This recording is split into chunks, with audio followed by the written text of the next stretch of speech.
Welcome, gentlemen, to my speech about disc golf. I'm going to inform you about disc golf and what it is. I'd like to start off with a quote from www.dictionary.reference.com.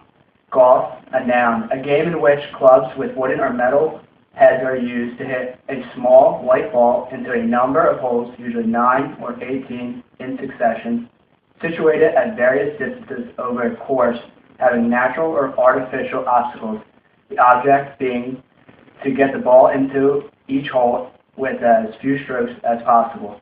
Now this definition, a prejudice definition at best, provides a definition about golf for just ball golf, but not about a new era of golf that is proliferating around the globe. And that game is disc golf.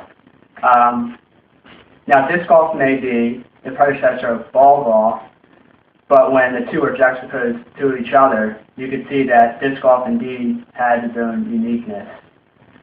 During the next few minutes, I will take the time to explain to you how disc golf became a sport and what it actually is about, how disc golf is defined by its rules from the PDGA, how disc golf discs are actually used, and what disc golf courses surround Lynchburg.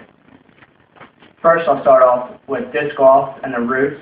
And the roots are not clearly exposed as the creation of the game was not entirely well documented. Disc golf itself is just like regular golf. You do have 18 holes, which are situated over long distances, 200 to 300 to 400 yards, depending on what course you're at. And there are natural or artificial obstacles which you do have to get around. The difference in disc golf and ball golf is that you actually do use discs and not an actual ball.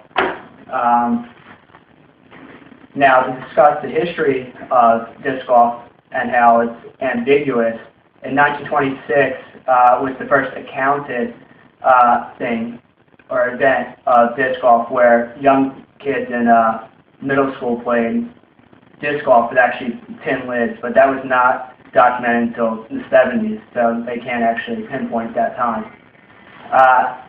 Other similar accounts have occurred in the 1940s, 50s, and 60s, but they all ended the same way, where it wasn't well documented, so they can, again, not really pinpoint that specific event as being the start of it.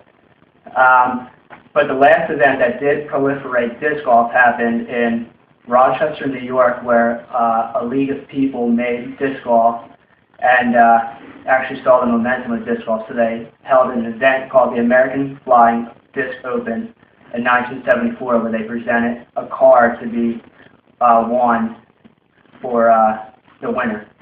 Now that we have discussed the history of disc golf, I would like to talk to you about the rules of the game. Since there's so many rules, we'll only discuss a few that really count. The first one being how you tee off. Now, with every tee off, you have a box that could be defined by concrete, which is 3 meters in length, or by a man-made box with just wood and stones in it.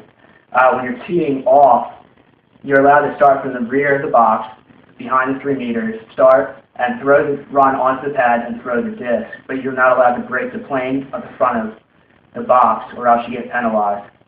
The second rule being interference. If you throw a disc and it hits a spectator by chance, or if it hits an animal, then you play where the disc lies, and that's interference. A third rule that they play by is if it goes out of bounds. So if you tee off and the disc happens to go out of bounds, say water or way out into the woods, you get a stroke penalty for that, and you start over and you throw from where you last threw.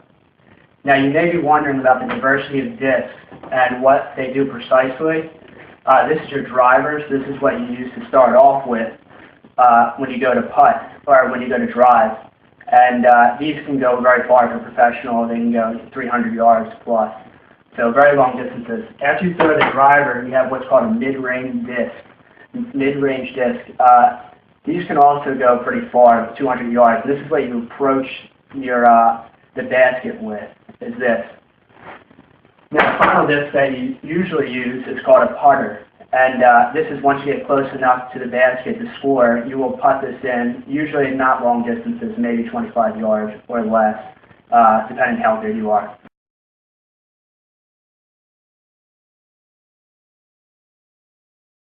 I'm here at beautiful Peakview Park. This is one of the 4 courses in the surrounding Lynchburg area. The other ones being Appomattox, Bedford, and Liberty.